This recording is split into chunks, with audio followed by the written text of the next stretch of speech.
Hello again everyone, it's me, Madame Macabre, and welcome to another video. Once again, we have Shadowkisses here, and we are going to actually try to finish up all the rest of the stories that have happened so far. We thought last time was going to be the last one, but we remembered other surprise creepy incidents and got completely off track. So we're gonna try and make today the day where we catch up, and boy is this particular story, this incident is one of the creepier ones. You woke me up at was it 2 in the morning-ish? 3 in the morning, which it was how ironic, because the witching hour. It's late here. I don't know, it's we've been shooting all these videos in the same night since it's harder to get together with schedules and everything now, so we're a little loopy. Don't you dare start that. Don't you yawn. It's been a long night, but we're gonna get through it. So with this story, this is something that, again, with all the crazy stuff that's been happening, this is in that slew of events, and she messaged me at 3 in the morning, woke me up oh my god, something crazy just happened. So basically, to kind of set things up, I'm gonna explain the way the house is laid out. So my room is right next to my grandma's room, and we'll just say it's from this point of view. If you're in my room, my grandma's room is here, and then the bathroom is over here, and then the laundry room, which goes out to the back door, is to the right of my room. And then if you were to walk past the bathroom and go into the kitchen, in through the hallway. It was a long hallway. It was a long hallway, and it opens up into the living room. And the living room is on the left-hand side, and the kitchen and stuff is on the right side. Sorry, it's late. My brain's going. Essentially, the most important thing is when you leave Shadowkisses' room, it faces out into a long hallway. That long hallway opens up. On one side, there's the open floor plan living room, and on the other, there's the kitchen and dining room. Yeah. And you can see out into that from if you stand in her doorway with the door open. Mm-hmm. And so, it was probably 1-ish when I heard what I thought was my grandma kind of shuffling around the hallway, because she'll do that if her legs are acting up or if her back's gotten thrown out of place. She'll get up and she'll walk around. So I just thought that it was my grandma just walking around, and I usually go out and I'll talk to her a little bit and make sure she's doing okay. And you know, the distinct sound of an older person, the way they just kind of shuffle their feet, but you can clearly tell it's somebody they're moving about the house. But you'll hear, and everybody's got their own distinctive walk. Mm-hmm. This is very specifically my grandmother's walk. When I hear it, I'll go out and be like, hey, back out again, and she'll be like, yeah. But I went out to check, and be like, oh, hey, Grandma. Except all the lights were off and my grandma was asleep. I could hear snoring through the wall. Yeah. And I didn't even think about it. I didn't go, oh yeah, my grandma's snoring, so that can't be her shuffling out in the hallway. When you first wake up and you're in that weird, fuzzy semi-consciousness, and that you hear the shuffling down the hallway, you're not gonna automatically go, that's something else. You're gonna go, oh, that's the sound it makes when my grandma shuffles around. So even though the other part of your brain is faintly hearing the snoring through the wall, you're just like, oh, that's grandma. Yeah, and the weird thing is, normally, I wouldn't have been woken up by that, because, I usually sleep with my fan on, but I had dozed off at my desk, because I had been working on some stuff. Oh! So, that's why I was like, oh, okay, my grandma's awake. Cool. And when I went out there, and I could distinctly hear my grandma snore, and I'm like, alright. What is shuffling down the hall and around the living room? So it was like... Your grandpa doesn't sound like that when he walks. No. He's got the very distinctive, I lift my feet up and slam them down on the ground. Boom, boom, I'm awake, and I'm mad that I'm awake, because I want to be better than just you're being too noisy, and I'm trying to sleep. Yeah.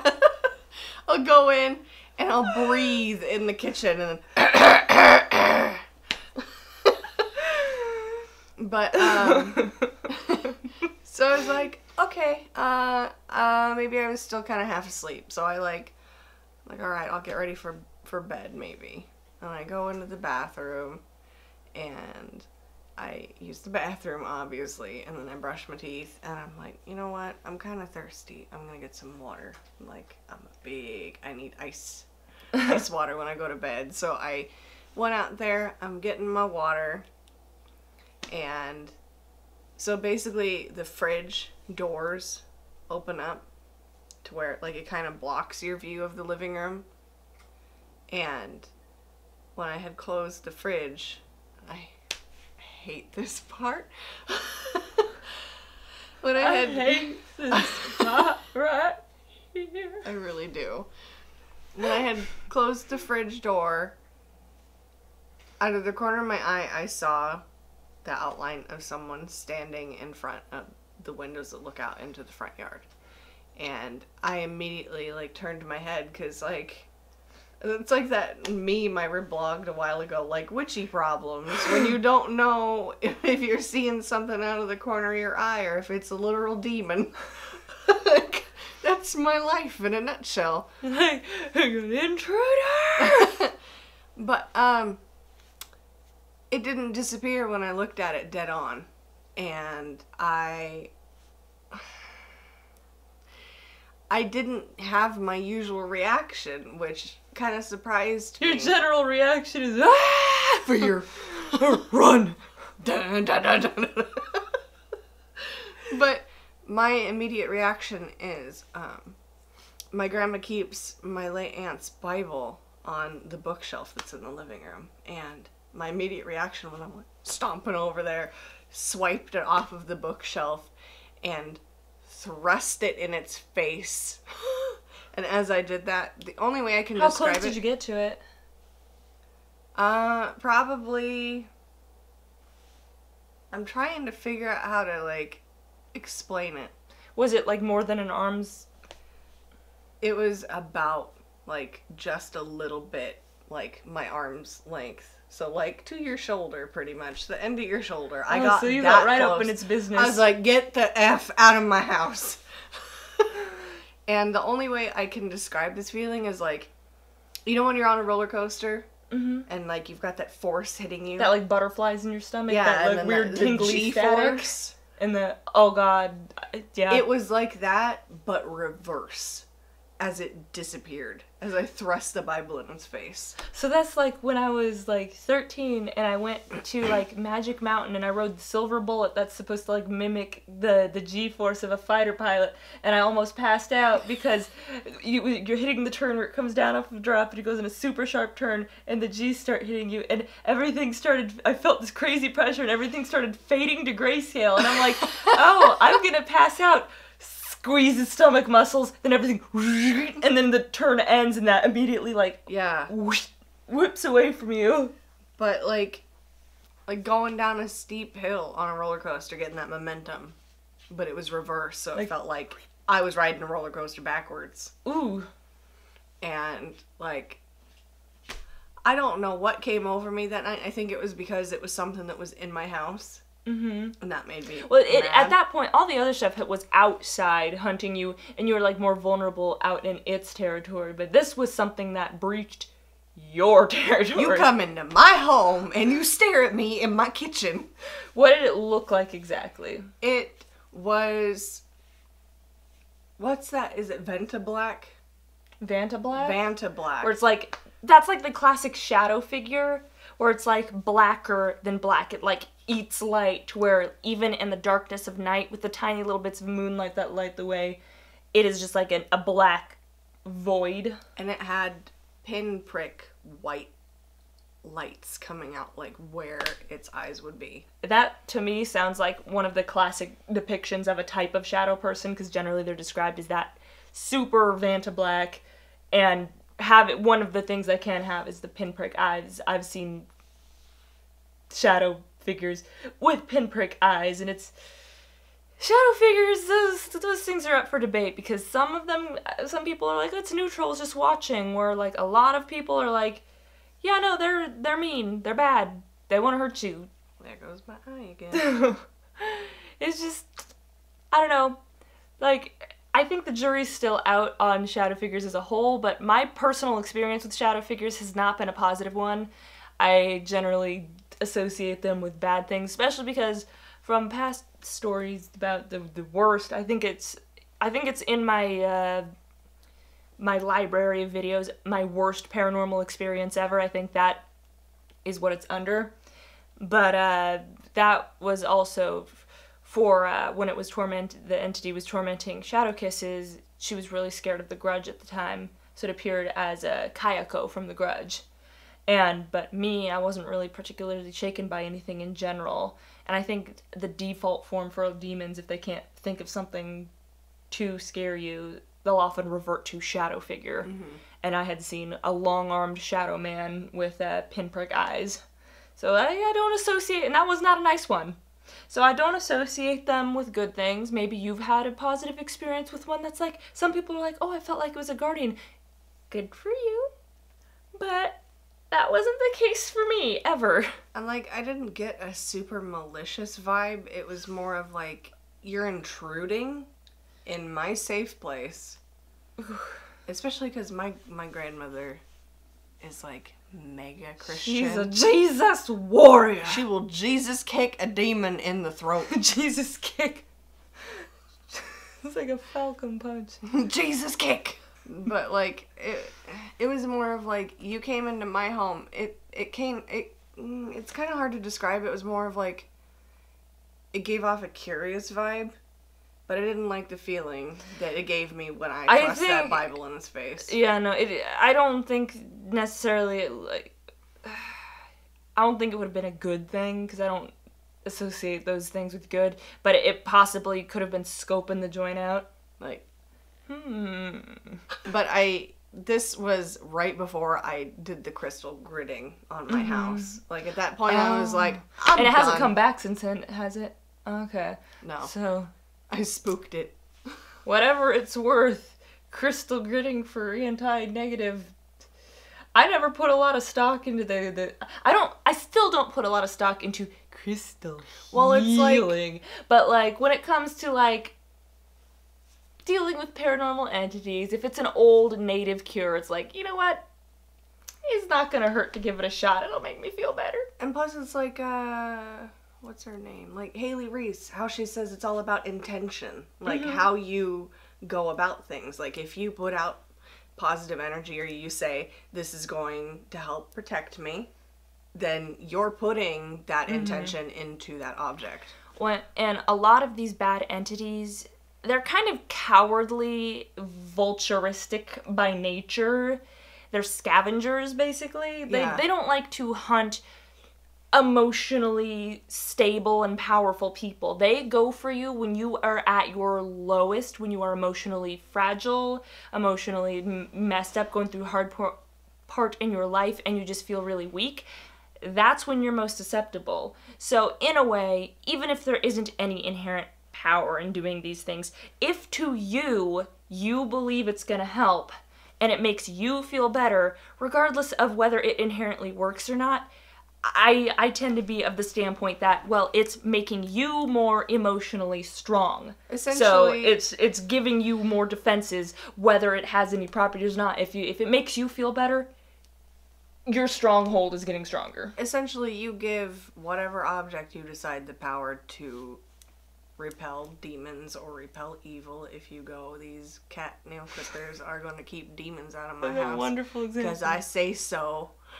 I mean, there are some cases where they're particularly powerful, bad entities, where, like, if you got something that is manifesting in your home, leaving physical marks, scratching and hurting like how you. I went through. Like, exactly. Like, I don't think having, like, minerals and crystals and things that are just supposed to repel negative energy, I don't know if that's going to be enough for you. You may want to actually, like, look into exercising. If something is physically manifesting in your house and hurting you, just don't be the dumb white family in the scary movie that's like, no, wise housekeeper, we are not gonna let you bring your priest in to exorcise the house. Like, if somebody offers to cleanse your house, just let them help you. Like, here comes my Christian upbringing. Bring the Lord into your home, and the Lord will kick the demon in the butt.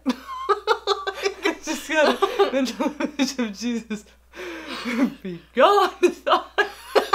Just Jesus straight up in the house. Be gone, thought. Like, you know, that Skyrim mod where you replace unrelenting force. Be gone, thought. Yes. Or whatever particular religion you are, you know, spiritually involved with. Like, we were brought up Christian, so that's where we tend to lean to, because that's where we feel the most comfort from. That's what we're familiar with, so. But, like, if you are, like, Buddhist or Hindu or any other religion, whatever, however, you know, your faith deals with particularly aggressive things, like, if you're dealing with something really nasty, that might be the route to go. Even if you are agnostic or something, like, if something is physically manifesting in your house and biting and scratching you, it might be time to just go, you know what? Maybe I don't buy into this, but I'll give it a shot, because for the love of God. Like, what harm is it gonna do? If do? it's burning you. Yeah, like... Burning! Give it a shot, just try it. Just do something, otherwise it's not gonna be... I mean, you can try and find a scientific explanation, but, like, low-key, like, try the other stuff in the meantime, because, like, let me try and scientifically explain why slashes are appearing in my skin. Let me just do a scientific... Oh, there's another one! Like, it's just forming right before my eyes. Like, get some help if that's the case, man. Stop it. Get some help. God. This is turned into how to deal with very aggressive entities. I don't know, like, you may think this is a whole bunch of hooey, and, like, you're totally chill with that, because we get, like, it's, with stuff of this nature, I feel like it's 50-50. Half the population is like, and the other half is like, Until you've lived through it, it's very hard to believe. Because honestly, I understand that. Like, I personally was 100% on the extremely skeptical side of it, but, you know, you were when I was younger, but, like, of course, I can't say I've always been 100% skeptical, because weird stuff is sort of, weird stuff has happened to me for a long time, but I guess the way I tried to look at it when I was younger, because my mom was very much in the, none of that's real, it's just so weird stuff was constantly happening, and I was constantly trying to explain it away. But, like, after enough years of stuff happening, and you're like, you know, it could be this, but that's a really weak explanation, and stuff starts happening where you're like, I have no idea how to explain that. Once you've experienced enough stuff, you just get to a point where, like, okay, I got a pretty open mind at this point, because I don't know how to explain this. Well, that was, like, even when, like, the weird... I don't know when to go stuff. I don't really know how to classify it started. You were like, all right, crazy lady. Until you came over and you're like, oh God. Because that's the thing, when it's just like, okay, sudden pockets of literal corpse rot smell, literal frost manifesting in the middle of a fine spring evening. Like... eyes glowing, giant things moving around in the woods. It's, I don't know. Like, but if you haven't personally experienced these horrors, I totally get that you're 100% skeptic, and I respect that. Like, I got no issues with people who don't at all believe in any paranormal stuff. I just ask that you just don't be mean to those who've got more of an open mind, because a lot of the people who have an open mind have lived through some stuff. Mm-hmm. And the cat. No, love me. Free me. Free me! I snorted. She turned liquid. Escape. Her toes went wee. I don't know, this is getting way off track, because it's late in the morning, and we're at the end of the experiences. I hope we're supposed to talk about a shadow figure, then we started talking about how to deal with entities, and then, like, If you don't believe in these, it's fine. We believe in Well, stuff. we're legit the spooky ants of It's YouTube. just- So there's our advice. Take it or leave So it. you can take it or leave it. We're the creepy, like, eccentric, spooky ants. We're the fun ants. The fun ones. So, like, you can either look at us, yeah, you know, they're a little bit crazy, but they're fun because of that. Or you can be like, I'm dealing with something. That's good advice. However suits you. Just know we love you and we don't want you to get eaten by a demon. It's not a good time. Alright, well this video is getting kind of long,